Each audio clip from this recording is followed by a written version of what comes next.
నమస్తే, welcome to Suman TV. నేను మీ విష్ణు. ప్రస్తుతం నాతో పాటు DMs associates business loans head Murali గారు ఉన్నారు. సో వారితో మాట్లాడి డిఎంఎస్ అసోసియేట్స్ వాళ్ళు అసలు ఎన్ని రకాల బిజినెస్ లోన్స్ ఇస్తారు, ఎటువంటి బిజినెస్ లోన్స్ ఇస్తారు అనే విషయం గురించి వారి మాటల్లోనే అడిగి తెలుసుకుందాం. సార్ నమస్తే. సార్ మురళీ గారు. నమస్కారం విష్ణు గారు, ఎలా ఉన్నారు? Sir I'm fine sir. Murali గారు, సో మురళీ గారు, ఇప్పుడు డిఎంఎస్ అసోసియేట్స్ అనగానే ఫస్ట్ గుర్తుకొచ్చేది బిజినెస్ లోన్స్. అసలు డిఎంఎస్ అసోసియేట్స్ వారు ఎన్ని రకాల బిజినెస్ లోన్స్ ప్రొవైడ్ చేస్తారు? సార్, బిజినెస్ లోన్స్ అనేవి రెండు రకాలు ఉంటాయండి. ఒకటి సెక్యూర్డ్ బిజినెస్ లోను, ఒకటి అన్సెక్యూర్డ్ బిజినెస్ లోన్ అండి. బిజినెస్ లోన్ సెక్యూర్డ్ అంటే ఏంటి అంటే దానికి కొలాటరల్ తీసుకుంటాం. కొలాటరల్లో ప్లాట్ అయి ఉండొచ్చు, ఇల్లు అయి ఉండొచ్చు, స్థిరాస్తులతో పాటు ఫ్యాక్టరీ అయి ఉండొచ్చు, మెషినరీ అయి ఉండొచ్చు, ఇలా తీసుకుంటాము. అన్సెక్యూర్డ్ అంటే ఎటువంటి స్థిరాస్తులు లేకుండా మనము వాళ్ళ బిజినెస్ డెవలప్మెంట్ ఏ విధంగా చేస్తున్నారు, వాళ్ళ టర్న్ ఓవర్లు ఏంటి, వాళ్ళ ప్రాఫిట్స్ ఏంటి, వాళ్ళ మార్జిన్స్ ఏ విధంగా మెయింటైన్ చేస్తున్నారు, మార్కెట్తో వీళ్ళు సరిసమానంగా తూగుతున్నారా లేదా, అలాంటి బేసిక్ అనాలిసిస్ చేసి ఆ అనాలిసిస్ ప్రకారంగా వాళ్ళకి అన్సెక్యూర్డ్ లోన్ అన్నది డిజైన్ చేసి ఇస్తామన్నమాట. మేము ఏ బిజినెస్ లోన్ చేసినా సెక్యూర్డ్ అయి ఉండొచ్చు, అన్సెక్యూర్డ్ లోన్ అయి ఉండొచ్చు. ప్రస్తుతానికి మేము డాక్యుమెంట్స్ తీసుకొని టక్కని తీసుకెళ్ళి బ్యాంకులలో చెయ్యము. సో మేము మల్టిపుల్ బ్యాంక్స్తో మేము అసోసియేట్ అయ్యి ఉన్నాము. మేము దాదాపుగా ఫైనాన్షియల్ ఇన్స్టిట్యూషన్స్ అండ్ బ్యాంకులు అయి ఉండొచ్చు, ప్రైవేట్ కానీ పబ్లిక్ బ్యాంక్స్ అయి ఉండొచ్చు, ఎన్బిఎఫ్సిస్ అయి ఉండొచ్చు, అన్నీ దాదాపు మేము 25 అసోసియేట్ అయ్యి ఉన్నాము, 25 ఫైనాన్షియల్ ఇన్స్టిట్యూషన్స్తో. సో వీళ్ళతో మేము వాళ్ళు ఏ విధమైన ప్రొఫైల్స్ చూస్తారు అన్నది మేము చెక్ చేసుకొని ఫస్ట్ మేము అర్థం చేసుకుంటాము. క్లయింట్తో మొత్తం డీటెయిల్స్ తెలుసుకున్న తర్వాత ఆ బ్యాంకుకి సంబంధించిన మేనేజర్లతో మాట్లాడి ఈ ప్రొఫైలు మీ దగ్గర మీరు ఫిట్ చేస్తారా, వర్కౌట్ అవుతుందా మీకు అన్నది చూసుకున్న తర్వాతే చేస్తాం. ఎందుకు అలా చేస్తాము అంటే ఇప్పుడు తెలిసి తెలియక మేము వెళ్ళి బ్యాంకులో ఇచ్చేయంగానే బ్యాంక్ మేనేజర్ వాళ్ళు అని ఎవరైనా సరే వాళ్ళు మేము చూసుకుంటామన్న ఉద్దేశంలోనే సిస్టంలో ఫైల్ లాగిన్ అనేది చేస్తారు. లాగిన్ చేయంగానే సిబిల్ అనేది కస్టమర్కి ఎఫెక్ట్ వస్తుంది. సో అలాంటి ఎఫెక్ట్ రాకుండా, కస్టమర్కి ఎటువంటి ఇబ్బందులు రాకుండా తర్వాత సో అందువల్ల మేము అనాలిసిస్ చేసుకుంటాం. దానికోసం మేము ఎక్స్ట్రా ఒక రోజు తీసుకుంటాం. ముందే ఎక్స్ట్రా రోజు తీసుకొని మేము అన్నీ చెక్ చేసుకున్న తర్వాతనే ఇది సిస్టంలో ఏ బ్యాంక్లో వర్కౌట్ అవుతుందన్నది చెక్ చేసుకుని ఆ బ్యాంక్లో లాగిన్ చేయడం, ప్రాసెస్ చేయడం జరుగుతుంది. సో మా సక్సెస్ రేటియో చూస్తే సార్, మీరు మ్యాక్సిమం మేము ఇవన్నీ ముందు తీసుకుని చేస్తాం కాబట్టి అడపదడప ఎక్కడో ఒక చోట మిస్ అవుతుంది. సో మేము 100% సక్సెస్ఫుల్ అని మేము చెప్పము. మేము దాదాపు 95 నుంచి 98% వరకు మా ప్రతి ఫైలు మేము ముందు డిస్కస్ చేసుకుంటాం కాబట్టి ఎక్కడైనా సరే కస్టమర్ మాకు ఎక్కడైనా చెప్పడంలో ఆయన మిస్ అయిపోవడము, ఆర్ బ్యాంకర్ కొత్త పాలసీ రావడం వల్ల ఆ ఫైల్ అనేది ప్రాసెస్ చేయకపోవడము, ఇలా జరగడం వల్ల మిస్ అవుతుంది తప్పనిచ్చి మిగతా వేరే బ్యాంకులో ప్రాసెస్లు అన్నీ మాకు తెలుసు కాబట్టి ముందే చెక్ చేసుకొని లాగిన్ చేస్తామండి. సో అది మా సక్సెస్ సీక్రెట్. లోన్ అమౌంట్ అనగానే ఫస్ట్ అందరు అడిగేది ఎంత లోన్ ఇస్తారు, ఎంత అమౌంట్ వరకు లోన్ ఇవ్వగలరు. సో మరి డిఎంఎస్ అసోసియేట్స్ వాళ్ళు బిజినెస్ లోన్ల విషయానికి వస్తే ఎంత అమౌంట్ నుంచి రేస్ చేయగలరు బిజినెస్ లోన్స్? అసలు సార్, మేము 20 లక్షల నుంచి స్టార్ట్ చేయగలుగుతామండి. 20 లక్షల టర్న్ ఓవర్ ఉన్న కంపెనీ దగ్గర నుంచి చూసుకొని మేము 1000 కోట్ల టర్న్ ఓవర్ ఉన్న కంపెనీ వరకైనా వారి రిక్వైర్మెంట్ ప్రకారంగా ముందు డిజైన్ చేసుకుంటాము. ఒక్కొక్క ప్రొఫైల్ ఒక్కొక్క రకంగా ఉంటుంది. కొన్ని మేము సెక్యూర్డ్ లోను, కొంత అన్సెక్యూర్డ్ లోను అలా స్ట్రక్చర్ చేసి చేయవలసి ఉంటుంది. సో ఇప్పుడు మేము 20 లక్షల లోన్ కావాలి అనుకుంటే వాళ్ళ అన్సెక్యూర్డ్ లోన్ సెట్ అవుతుందా, లేదంటే కొలాటరల్ ఏమైనా ఉందా అది చెక్ చేసుకుంటాం. కస్టమర్ని అడుగుతాం. కొలాటరల్ లేదు అన్నప్పుడు అన్సెక్యూర్డ్ లోన్ వీళ్ళ టర్న్ ఓవర్ ప్రకారంగా ఏ బ్యాంకులు ఇవ్వగలుగుతాయి, ఒక బ్యాంకే ఇవ్వగలుగుతుందా, లేదంటే 2 బ్యాంకులు ఇవ్వగలుగుతాయి. మేము అన్ని చోట్ల మాకు అసోసియేషన్ ఉంది కదా అని అన్ని చోట్ల చేయమండి. ఎక్కడైతే వర్కౌట్ అవుతుందో అక్కడే చేస్తాం. సో అయితే మురళి గారు, అంటే ఈ మధ్య కాలంలో యంగ్ జనరేషన్ అంటే వాళ్ళ యొక్క ఆలోచనలు ఏ విధంగా ఉన్నాయి అంటే ఉద్యోగం చేయడం కంటే కూడా ఏదైనా మంచి వ్యాపారం చేస్తే రెగ్యులర్గా మన దగ్గర డబ్బు ఉంటాయి, నెలంతా కూడా అంటే ఒక రోజు నుంచి నెల చివరి వరకు మన దగ్గర డబ్బులు ఉంటాయి. అదేవిధంగా జాబ్ చేస్తే 1వ తేదీ కోసం వెయిట్ చేయాలి, 15th కంతా కూడా డబ్బులు అయిపోతాయి అనేది అంటే మనందరం అంటే యాజ్ అన్ ఎంప్లాయీగా నేను అలాంటి ఆలోచనలో ఉంటాను, మీరు కూడా అలాంటి ఆలోచనలో ఉంటారు కాబట్టి సో అయితే ఇప్పుడు మండల్ లెవెల్లో ఉండే యంగ్స్టర్స్ కానీ లేదంటే విలేజ్ లెవెల్లో ఉండే యంగ్స్టర్స్ ఎవరైనా కొత్తగా బిజినెస్ స్టార్ట్ చేద్దాము అనుకున్న వాళ్ళు మరి డిఎంఎస్ అసోసియేట్స్ని అప్రోచ్ అయితే అంటే మీరు అండ్ వాళ్ళని ఏ విధంగా మోటివేట్ చేస్తారు అసలు? అద్భుతమైన డెవలప్మెంట్ ఇండియాలో ఇప్పుడు ఉందండి.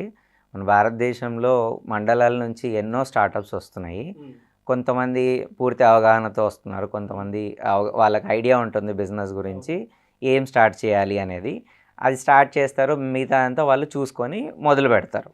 సో వీళ్ళకి మేము ఏ విధంగా సపోర్ట్ చేయగలుగుతామంటే వాళ్ళ ఐడియా ఏంటి, వాళ్ళ దగ్గర ప్రాజెక్ట్ రిపోర్ట్ ఉందా, వాళ్ళ దగ్గర ఏమైనా ప్రాపర్టీస్ ఉన్నాయా, లేదంటే వాళ్ళ దగ్గర ఏదైనా కనెక్ట్ అయ్యి ఉన్న బ్యాంక్స్ ఉన్నాయా అన్నది మేము తెలుసుకుంటాము.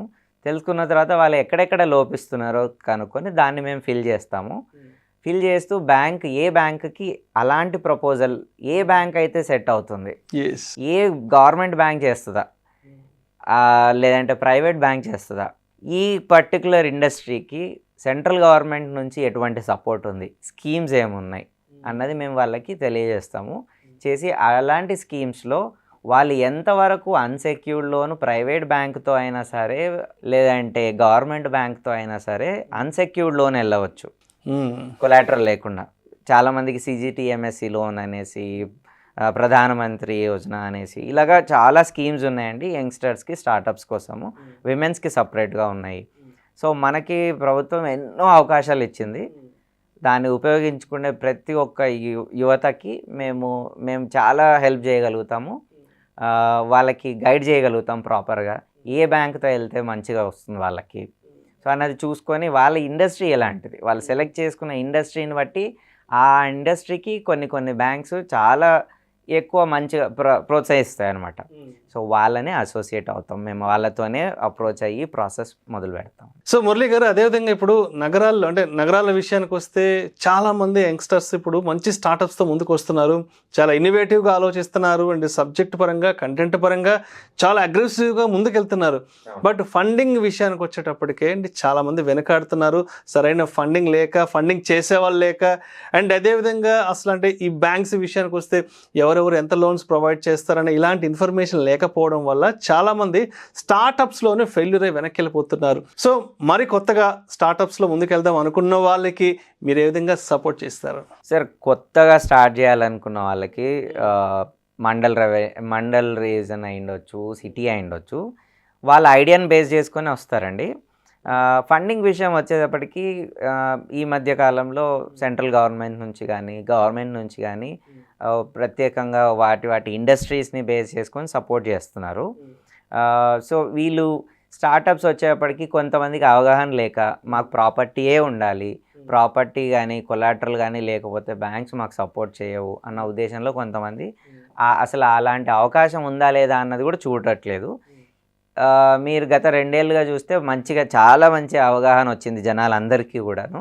స్టార్టప్ పెట్టాలనుకున్న వాళ్ళకి లోన్ ఎలా తీసుకోవాలి ఏంటి అన్నది వాళ్ళు బేసిక్ ఐడియాతో వస్తున్నారు. సో మేము ఈ ఇండస్ట్రీలో గత 18 ఏళ్ళుగా మేము ఇదే ఇండస్ట్రీలో ఉన్నామండి. సో కాబట్టి వాళ్ళకున్న నాలెడ్జ్కి మా ఎక్స్పీరియన్స్ యాడ్ చేసి మేము దాన్ని ఇంకా ఫైన్ ట్యూన్ చేసి ఏ బ్యాంక్ని అప్రోచ్ అవుతే వాళ్ళకి ఫాస్ట్గా ప్రాసెస్ అవుతుంది. ఇప్పుడు కొన్ని బ్యాంక్స్ చాలామందితో మేము వింటూ ఉంటాం, మేము 45 రోజులు తిరిగాము, 3 నెలలు తిరిగాము, 5 నెలలు తిరిగాము, అయినా మాకు కాలేదనేసి. మేము 5 రోజుల్లో చేసి ఇచ్చిన లోన్స్ ఎన్నో ఉన్నాయండి. రైట్. సో అసలు కాదు అనుకున్న వాళ్ళకి మేము 15 రోజులు వాళ్ళతో ఉండి మేము వాళ్ళతో పాటు జర్నీ చేస్తాం. వీళ్ళ ఇండస్ట్రీ ఏంటి ఫస్ట్ వాళ్ళ గురించి మేము అర్థం చేసుకుంటాం, ఏ బ్యాంకులో ఇస్తే ఆ ప్రొఫైల్ అన్నది ప్రాసెస్ అవుతుంది తెలుసుకుంటాం, వాళ్ళనే అప్రోచ్ అవుతాం. కాబట్టి మా ఎక్స్పీరియన్స్ వాళ్ళకి డెఫినెట్గా అది హెల్ప్ఫుల్ అవుతుంది. మమ్మల్ని అప్రోచ్ అవ్వడం వల్ల వాళ్ళకి 100% వాళ్ళు మాతో ఒక్కరోజు స్పెండ్ చేసినా వాళ్ళకి బెనిఫిట్ అవుతుంది, వాళ్ళు చాలా నాలెడ్జ్ తీసుకోగలుగుతారు మా నుంచి. సో అదేవిధంగా ఇప్పుడు బిజినెస్ లోన్స్ అనగానే అంటే కొంత టైం టేకెన్ ప్రాసెస్, చాలా రకరకాల డాక్యుమెంట్స్ ప్రొవైడ్ చేయాల్సి ఉంటుంది. అండ్ లోన్ అమౌంట్ విషయానికి వస్తే కూడా చాలా పెద్ద మొత్తంలో, భారీ మొత్తంలో బిజినెస్ లోన్ ఉంటుంది. కాబట్టి అంటే ఇక్కడ డిలే అవ్వడానికి ఎటువంటి ఫ్యాక్టర్స్ ఉంటాయంటారు అసలు? డిలే అవ్వడానికి అంటే మనం ఇచ్చే ప్రాజెక్ట్ రిపోర్ట్ని బట్టి ఉంటుందండి. దాంట్లో ఒకవేళ మ్యానుఫ్యాక్చరింగ్ యూనిట్ స్టార్ట్ చేస్తున్నామా, లేదంటే మనము ట్రేడింగ్ స్టార్ట్ చేస్తున్నామా, లేదంటే మనము ఏ ఇండస్ట్రీ టైప్ని బట్టి ఉంటుందండి. ఒక్కొక్క ఇండస్ట్రీ టైపు, ఇప్పుడు మీరు ఫార్మా ఇండస్ట్రీ తీసుకున్నారనుకోండి, మ్యానుఫ్యాక్చరింగ్కి వెళ్తే ఎన్నో కంప్లైన్సెస్ ఉంటాయి, అప్రూవల్స్ తీసుకోవాలి, ఫ్యాక్టరీ సెటప్ చేయాలి అంటే. అదే ఫార్మా ఇండస్ట్రీలో ట్రేడింగ్ చేయాలనుకోండి, మీరు మ్యానుఫ్యాక్చరింగ్ చేయాలి అంటే దానికి తగ్గ అప్రూవల్స్ రావడానికి అన్నిటికీ 45 రోజులు అందాజగా మీరు టైం పెట్టుకుంటే, ట్రేడింగ్ చేయడానికి మీకు 15 రోజుల్లో అయిపోతుంది. సో వీళ్ళకి దాదాపు నెల రోజులు కలిసి వస్తుంది. ఈ నెల రోజుల్లో వాళ్ళు క్లయింట్ని కనెక్ట్ అవుతారు, కొన్ని ప్రాజెక్ట్స్ తెచ్చుకోగలుగుతారు. సో అది ఎగ్జాంపుల్ మాత్రమే అండి, ఉదాహరణ. అలాగా ఒక్కొక్క ఇండస్ట్రీకి ఒక్కొక్క రకం ఉంటుందండి. మ్యానుఫ్యాక్చరింగ్ అన్నది చేస్తే దాని ప్రాసెస్ పెద్దది కాబట్టి దాంట్లో మెషినరీ ఇన్వాల్వ్ అయి ఉంటుంది, ఫ్యాక్టరీ ల్యాండ్, ఫ్యాక్టరీ కన్స్ట్రక్షన్ కానీ ఇలాంటివన్నీ ఉంటాయి కాబట్టి దాంట్లో కొంచెం డిలే అవుతుంది. దాంట్లో ఎక్కువ స్క్రూటినీ, నీట్గా చూస్తారు, బ్యాంకర్ చూస్తారు, అందరు చూస్తారు. సో మిగతా ట్రేడింగ్ విషయానికి వస్తే, ట్రేడింగ్లో అనేది ఆల్రెడీ ఒక ప్రోడక్ట్ రెడీ అయింది, నేను దాన్ని మార్కెట్ చేసుకుంటున్నాను, దాన్ని నేను మార్కెట్లోకి తీసుకెళ్ళి అమ్ముతున్నాను. సో ఇది కాబట్టి దీంట్లో ప్రాసెస్ అనేది ఈజీగా ఉంటుంది. సో ఎవరి ఇంట్రెస్ట్ తగ్గట్టు మేము వాళ్ళకి గైడ్ చేస్తామండి. సో ఒక్కొక్కసారి అసెట్ ఇన్వాల్వ్ అయితే, ప్రాపర్టీ ఇన్వాల్వ్ అయితే, దాంట్లో ప్రాపర్టీ వాల్యుయేషన్స్ అనేసి, లీగల్ అనేసి, దానివల్ల దాన్ని కొంచెం టైం పడుతుంది. అది అన్సెక్యూర్డ్ అనుకోండి, స్టార్టప్ అన్సెక్యూర్డ్ అనేటప్పటికీ బేసిక్గా ప్రాపర్టీ ఉంటే కొంచెం తొందరగా అవుతుంది, ప్రాపర్టీ లేదు అంటే వాళ్ళ ప్రాజెక్ట్ని రిపోర్ట్ని బేస్ చేసుకునే కాబట్టి కొంత డిలే అవుతుంది. దాదాపుగా మీరు సుమారు ఒక నెల రోజుల టైం తీసుకోవచ్చు, రెండు కలిపి కూడా. సో మార్కెట్లో ప్రాపర్ ఇన్ఫర్మేషన్తో పాటు ఏం జరుగుతుంది మార్కెట్లో, ఈ ఇండస్ట్రీ ఏం జరుగుతుంది అనే సినాప్సిస్ మనం తీసుకొని వెళ్ళి ఎగ్జాంపుల్స్ బ్యాంక్ మేనేజర్లతో ప్రాపర్గా మనం ఎక్స్ప్లెయిన్ చేయగలిగితే, మనం ఇచ్చే కాన్ఫిడెన్స్ని బేస్ చేసుకొని బ్యాంక్ మేనేజరు, సరే మీకు ₹1,00,000 కావాలి, నేను 50 లక్షలు ఓవర్ డ్రాఫ్ట్ ఇవ్వగలుగుతాను అన్సెక్యూర్డ్, మీరు కొంత బిజినెస్ మొదలు పెట్టండి, నేను దాన్ని బట్టి మీ బిజినెస్ని బట్టి మీకు ఎన్హాన్స్మెంట్ ఇస్తాను అంటారు. సో అలాంటి అనేది అసలు ఎక్కడ మీకు లోన్ రాదు అనే సిచ్యువేషన్ నుంచి మేము ఎంతో కొంత ఫస్ట్ వాళ్ళకి లోన్ ఇప్పించి దాంతో మొదలు పెట్టించి ఒక పక్క బిజినెస్ జరుగుతుంటుంది. ఆ విధంగా బ్యాంక్ మేనేజర్ కూడా కాన్ఫిడెన్స్ గెయిన్ చేస్తాము. బిజినెస్ చేసే వాళ్ళకు కూడా ఈలోపు చిన్న చిన్న ఆటుపాట్లు ఏమన్నా ఉంటే తెలుసుకుంటారు, జాగ్రత్త పడతారు. అదే పెద్ద వాల్యూకి వెళ్ళి ఇబ్బంది పడే బదులు చిన్న వాల్యూతో జాగ్రత్త పడి ఇంకొంచెం ట్యూన్ చేసుకుంటారు వాళ్ళ బిజినెస్ని. సో ఆ విధంగా మేము సపోర్ట్ చేస్తామండి. సో మురళి గారు, ఇప్పుడు చాలామంది యూత్ అనేవాళ్ళు ప్రతి ఒక్కరూ కూడా వ్యాపారం చేసి నెక్స్ట్ లెవెల్లో పైకి ఎదుగుదామన్న ఆలోచనలో ఉంటారు. బట్ వాళ్ళకి సరైన బిజినెస్ ఏంటనే దాంట్లో చాలామంది డైలమాలో ఉంటారు. కాబట్టి మరి ఇలాంటి యంగ్స్టర్స్ కోసము, మరీ ప్రత్యేకించి గ్రామీణ ప్రాంతాల్లో ఉండే యంగ్స్టర్స్కి డిఎంఎస్ అసోసియేట్స్ వాళ్ళు మరి బిజినెస్ స్టార్ట్ చేయాలి అనుకుంటే మీరు ఎటువంటి సపోర్ట్, ఎటువంటి భరోసా ఇస్తారు వాళ్ళకి? సార్, గ్రామీణ ప్రాంతాల నుంచి వచ్చే ప్రతి ఒక్కరికి అగ్రికల్చర్ బ్యాక్గ్రౌండ్ ఉంటుందండి. వాళ్ళ తాతల కాలం నుంచి కానీ, వాళ్ళ పేరెంట్స్ నుంచి కానీ తరతరాలుగా వాళ్ళు దాంట్లో ఉంటారు. సో దాన్ని ఇంకొంచెం అభివృద్ధి చేస్తే, టెక్నాలజీని వాడుకొని ఎలా అభివృద్ధి చెందొచ్చు, ఇంటి పట్టునే ఉంటారు, టెక్నాలజీ ఉంటుంది, వ్యాపారం చేస్తారు, డబ్బు సంపాదిస్తారు, పేరెంట్స్ని చూసుకుంటారు, బిజినెస్ డెవలప్మెంట్ చూసుకుంటారు, అన్ని రకాలుగా బాగుంటుంది. ఈ agriculture related any kind of business అండి, బ్యాంక్స్ నుంచి చాలా సపోర్ట్ ఉంది. మానవాళికి ఎట్లయితే ఫుడ్ అవసరమో, ఫుడ్ని ఇంకొంచెం డెవలప్ చేయండి, ఆర్గానిక్ని ఇంకొంచెం మీకు కావాలి అన్న సపోర్ట్ మేము చేస్తాము. ఏ ఇండస్ట్రీ ఎలాంటి, అగ్రికల్చర్లో కూడా చాలా ఉన్నాయండి, ట్రేడింగ్ ఉంది, మీరు అగ్రికల్చరింగ్ ఉంది, ఇలా చాలా ఉన్నాయి.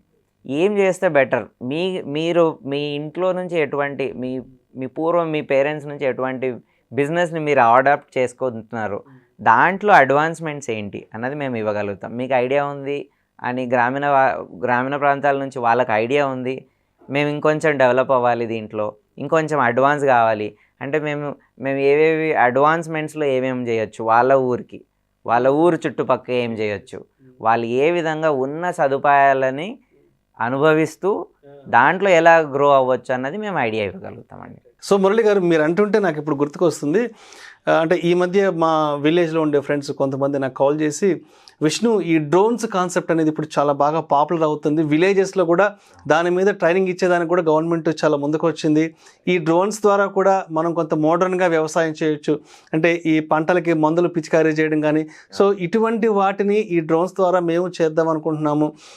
మరి ఇవి అసలు ఈ లోన్లు ఎలా తీసుకోవాలి, ఎవరిని అప్రోచ్ అవ్వాలంటే కూడా నాకు ఈ మధ్య చాలామంది అంటే నాకు కాల్ చేశారు, బట్ అంటే నాకు పెద్దగా అవగాహన లేదు. సో మరి అంటే అటువంటి వాళ్ళకి మీరు ఏదైనా సలహాలు చెప్తారా సార్? ఇలాంటి వాటికి గవర్నమెంట్ బ్యాంక్స్ చాలా సపోర్ట్ చేస్తున్నాయండి. గవర్నమెంట్ బ్యాంక్ నుంచి ఎనీ బ్యాంక్స్ వాళ్ళ విలేజ్లో ఉన్న ఎనీ బ్యాంక్ వీళ్ళు తీసుకొని వెళ్ళి మా ప్రాజెక్ట్, ఇలాంటి వాటికి ప్రాజెక్ట్ అన్నది కంపల్సరీ కావాలండి. ప్రాజెక్ట్ రిపోర్ట్ చేస్తే బ్యాంక్ మేనేజర్కి మీరు ఇవ్వవలసినది ఒక ప్రాపర్టీ ఒకటే కాదండి, మీరు తీసుకున్న లోన్ని ఎలా తీర్చగలుగుతారో అనే నమ్మకం కలిగించాలి. అది కలిగించడంలో మేము సహాయపడగలుగుతాం వాళ్ళకి.